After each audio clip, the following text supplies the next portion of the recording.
I'm in psychology, probably the way a lot of people get into psychology.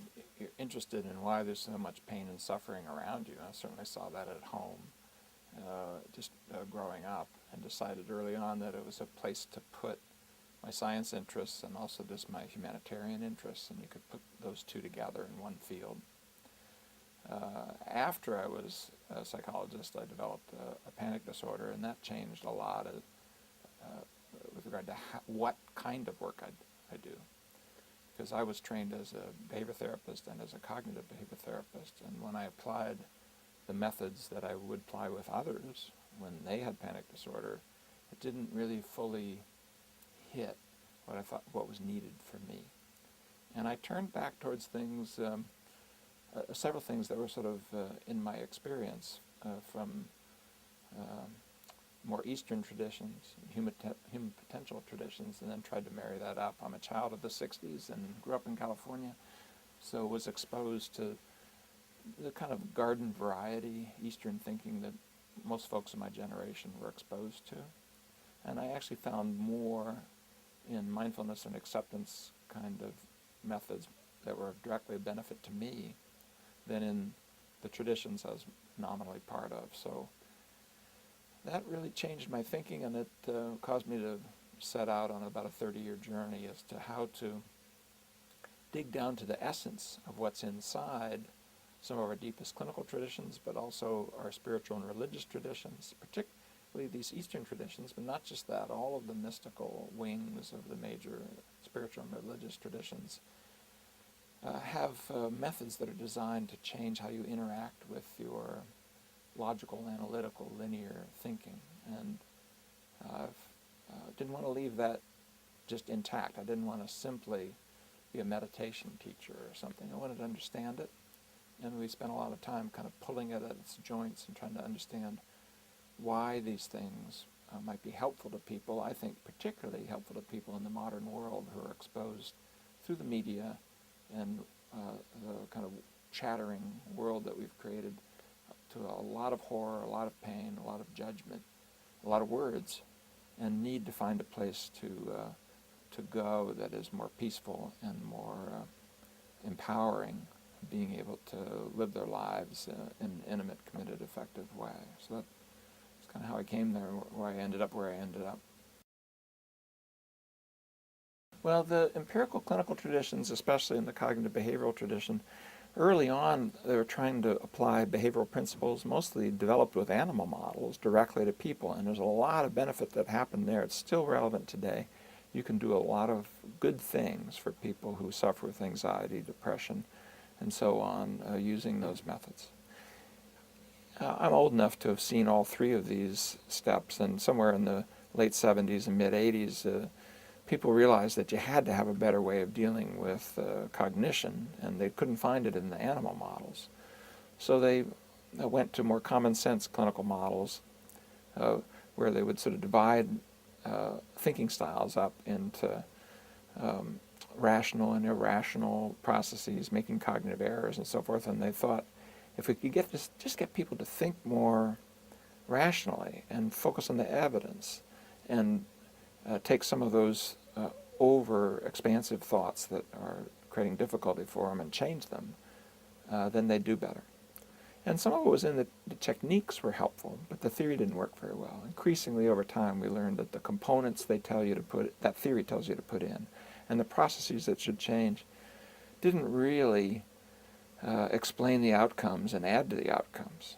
And it had this potential for a downside. People can get even more self-focused, even more caught up in, their own thinking. And we're part of a newer sort of third generation of that tradition that is using acceptance and mindfulness practices and values, commitment, behavior change practices, and marrying them up.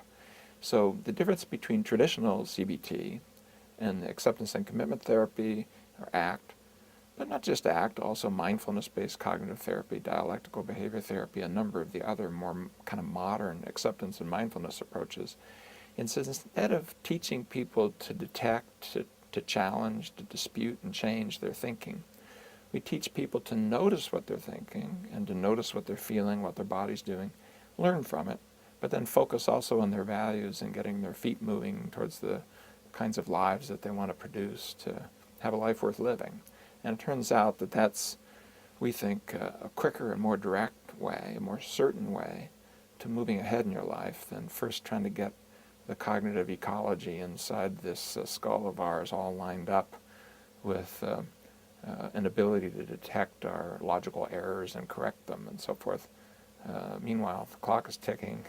There's relationships to have, children to be raised, work to be done, contributions to be made, and you're waiting to get the world within all lined up. We think it's more effective to find a way to back up from that a little bit, notice it, see what's there, learn from it, and move ahead directly towards the kind of lives that you want to produce. And it turns out those processes are not just in therapy, but in this office, in your home, in schools and organizations.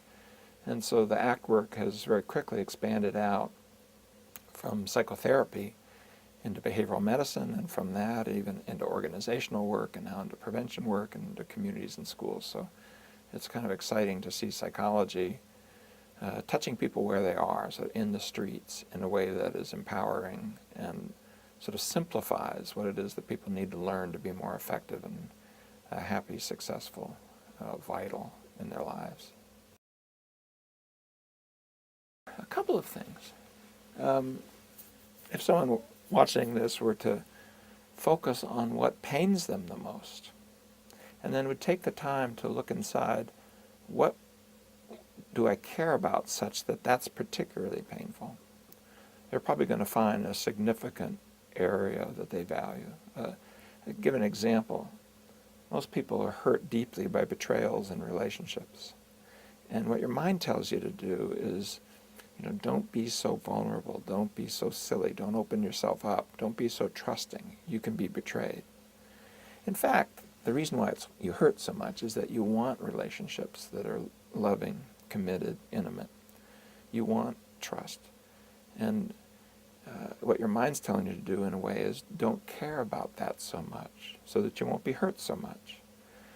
It might be better to really get up against and sort of contact that caring and maybe take a more loving stance even with your own pain and keep your feet moving towards what you really want. Because the cost in terms of intimacy and connection and caring that comes when you try not to be vulnerable, when you're constantly looking out for betrayals of trust, is too great. It makes it very hard to have relationships of the kind that you really want. So there's an example. One, look where the pain is, flip it over, you'll find that's where the values are. Another one is just to think of the times that you felt most with yourself, most connected, most vital, most energized, most flowing, natural. And if you take some of these specific memories and you walk inside them, you're going to find that there's things in there that you care about. There's things in there that, when it's really working well, that are kind of a lighthouse, like a beacon in the distance that you can move towards. You never fully reach these things. I'm going to give you an example. There are times when you felt especially important to another person, or cared about, or loved, or accepted. Well, loving relationships aren't something you can have like a precious little jewel you put in a box and then put on your shelf. It's something you walk towards. And there's always difficulties, there's always pain in relationships, but you can keep walking towards that beacon in the distance. That process, that journey is called life. And if you're moving towards the things that you value, life is more vital, flowing, it's more empowering. And so that's another way. Go inside the sweetness of life, catch the places where you genuinely were moved by or connected with life, and you'll find in there kind of a light that can direct you when the cacophony gets very noisy and you get confused and lost, that can direct you towards what you care about. Might be a little bit because this psychology is a psychology of the normal. A lot of the psychologies that are out there are built on the psychology of the abnormal. We have all these syndromal boxes that we can put people in and so forth. The actual evidence on syndromes is not very good. I mean, there's no specific biological marker, for example, for any of the things that you see talked about in the media. Even things like schizophrenia, there's no specific and sensitive biological markers for these things. So yeah, there may be some abnormal processes involved in some of them, but vastly more of human suffering comes from normal processes that run away from us. Like normal processes of problem solving work great on the world without. When it's applied within, you too easily get into a mode of mind where you can start living when the problem of your history is solved. But your history is not going to go away. It isn't the same thing as dirt on the floor or paint peeling off the walls. It's not going to be solved in that way. It's more like learning how to carry it, to contact it, to see it. Because it's based on the psychology of the normal, well, the therapist is part of that too. And so when the therapist gets in there and is working on acceptance and mindfulness and values, they too are working with those very same processes. And so it requires a therapist not to be a master at it. You don't even have to be good at it, but just to see the value of it and to be willing to look at their own difficult emotions and thoughts and find a way to carry them gently in the service of the clients that they're serving. So, for example, if a therapist is feeling insecure in therapy, a lot of therapists will try to sort of push that to a side to try to do the therapy. Instead, we would ask people to get with that feeling of insecurity, because after all, the client is being asked to do the same thing. So it tends to be relatively intense, interactive, horizontal. It's not one up. The therapist is in the same soup. And it has a kind of a quality of two human beings in the same situation, really, working through these psychological processes. And yeah, I'm working for you. You hired me. I'm working for you as a therapist, but I'm not up here and you're down there. And what you're struggling with, at other times and with other areas, I'm struggling with.